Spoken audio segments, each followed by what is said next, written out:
Why hello there, and welcome back to War Thunder. I'm Corny Swiss, and today I'm driving around the premium Russian Sherman, Ivan the Sherman, with the long 76mm gun. And this is another tank I've been meaning to give a go. Like in a previous video, I said I wanted to give the Tiger P a go. Well, I finally did. Finally gave it a good solid go. Now it's the premium Sherman's turn. I'm not completely sold on this tank, and I'll discuss why, just as we're driving to the battlefield. Because a couple interesting things happened this game, and I wasn't expecting them. The biggest fear I have for this tank is that it sees Tigers regularly. And what do I mean by regular? I mean, if there are German tanks on the enemy team, a lot of times there's Tigers. Just because it's a 5.0 battle rating, which can see 5.7, which means everyone who drives, and so many people drive Tigers, that you're going to see Tigers. I've said it before, it's just, if you can see Tigers, you will see lots of Tigers.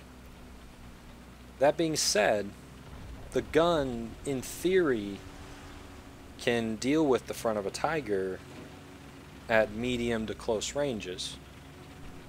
What that doesn't take into account is that if the Tiger's angled, there's just not a whole lot you can do.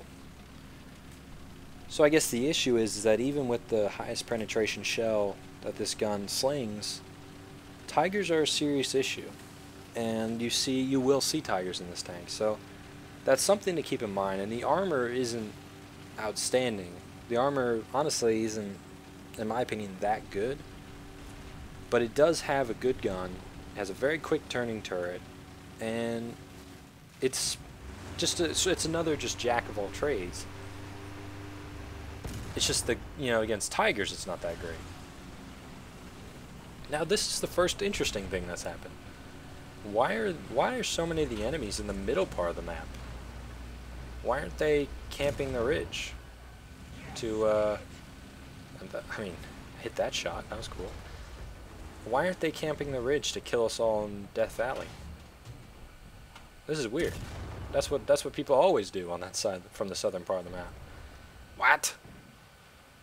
I mean, okay, if they want to run across the middle of a field, giving me ample opportunities to shoot them and deliver good news, I mean, fine, I'll do it. I actually, when I saw this map loaded up, I was like, oh god, Kursk, and I don't have great penetration? Oof. But, I mean, this battle developed nicely. The enemy are charging us. I mean, partly because they have, it looks like a lot of them are American tanks. They're in the same boat I am. Just using the machine guns to harass them. I'm experimenting with this coaxial machine gun. I don't think it's nearly, obviously it's not nearly as effective as a 50 cal. But I'm wondering what type of uses it'll have. And get wrecked. Good news is being distributed strongly this game. And there are all kinds of targets ahead of me. I would be better served to move forward, but I have a decent gauge on these guys' ranges. So I'm content just to sit here and hammer them, because the farther I stay back, the more effective my armor is.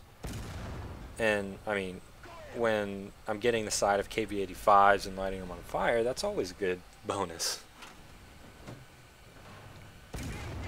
But I'm not quite sure why the enemy decided to charge the middle of the field. There's not a whole lot to be gained from that position. Quite frankly, you're just sitting ducks for all the tanks that do sit on the ridge. But I don't know, I haven't played that side of the map yet in 1.45. Can't say what's good play and what's bad play. And the entire team did it, and I'm of the opinion that if someone does something wrong, or someone decides to do something wrong, but everyone does it as a team.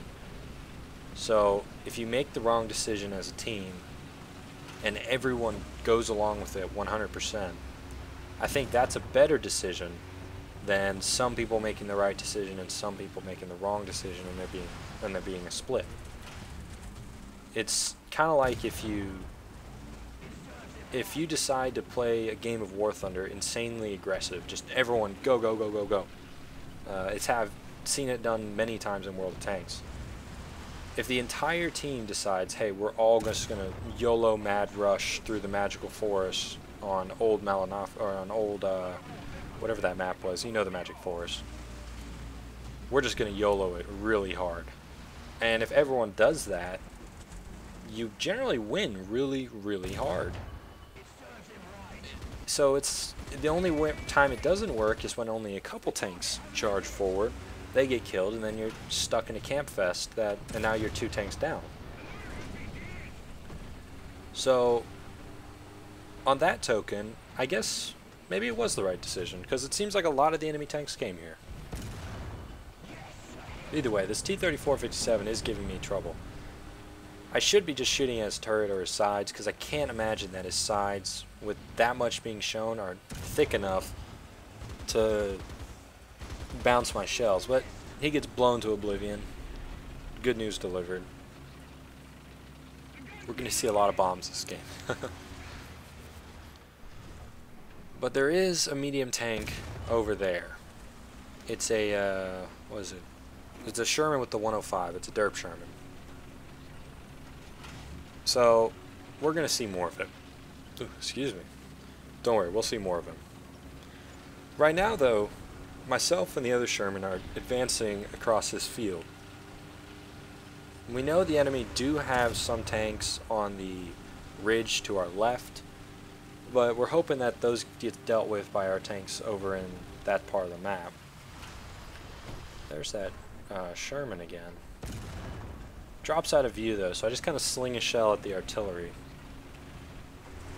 Because that's kind of all that's facing me right now. And I was trying to see if I could take out this artillery with the machine gun. But it doesn't appear that you can. I mean, that shell, the shell I fired right there was really good because I got 2 of them. That's always nice. But there's that Sherman again. And if I hit this shot, I think I might be a god. He's out of view. And guess what? I did hit the shot. All praise be to me. He's on fire, and as an added bonus, not only did we hit him, wait for it. I don't actually know how long it takes. And my computer actually lags when I'm recording these voiceovers, so it could have already happened. Oh, there it goes. Now I see. He burned up. Isn't that nice? God, what a nice guy.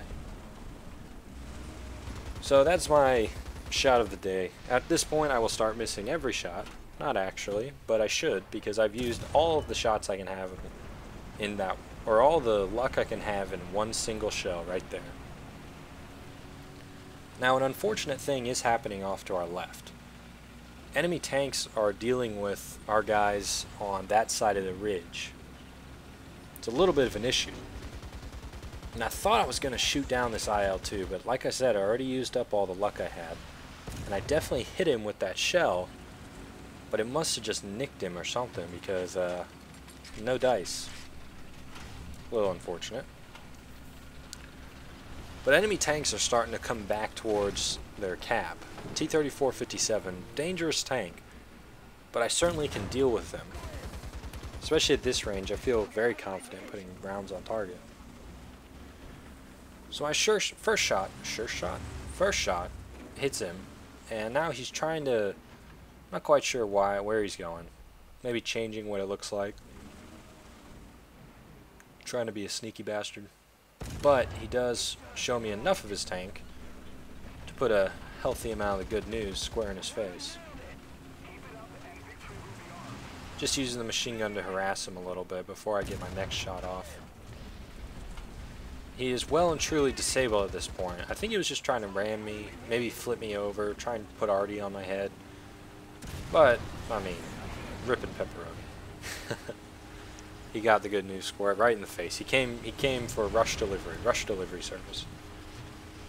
But the issue is, I think there's a bug with tank, I guess, corpses, where they keep going and do random things. Like, his tank probably should have stopped by now.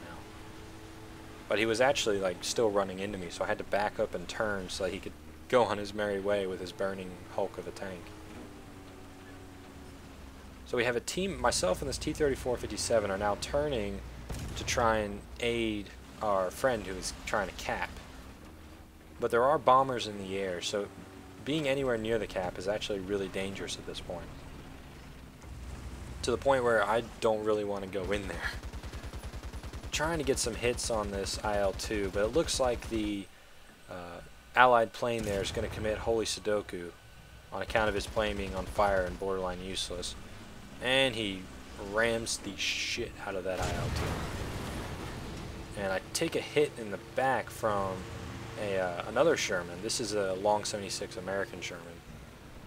I turn my armor. His reload is, the same length as mine, and my first shot nails his cannon barrel, or cannon breech, one of the two.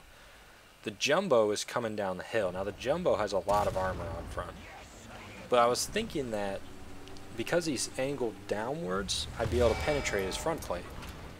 No dice, because what I forgot was it's like 117 millimeters, but that 100, and I'm paraphrasing, I don't actually remember exactly, but I think it's 117 is the raw thickness, and this gun is going to struggle to deal with anything right around 120 millimeters, so even if it's sloped back a little bit, it's going to be too much for me.